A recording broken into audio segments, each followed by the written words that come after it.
My name is Ines and I'm the producer who designed this project. The project is called Lives and Lemons and it's a community theatre project for the refugee and asylum seeker community in Leicester.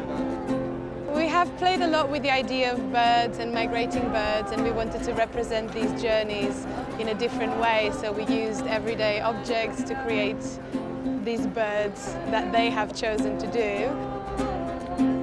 All of the people that performed in here today live in Leicester, but they are groups of refugees and asylum seekers who come from all over the world. They joined us in May when we were doing free workshops with drama, music and dance every Sunday at Curve, and we just started going into those groups that we knew that they met, and we invited them to come and join us. So some of them came every Sunday, some of them joined us for this last week of intensive rehearsals, but it's been amazing.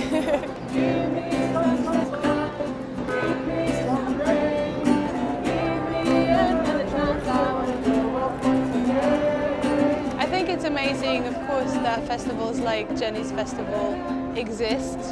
One, to celebrate people that sometimes get forgotten or left behind or aren't really given an ability to say their bit, and also to give these people access to the arts and allow them to actively be involved in something so positive and so rich and so cultural, and to feel that they have ownership of it. It's very important.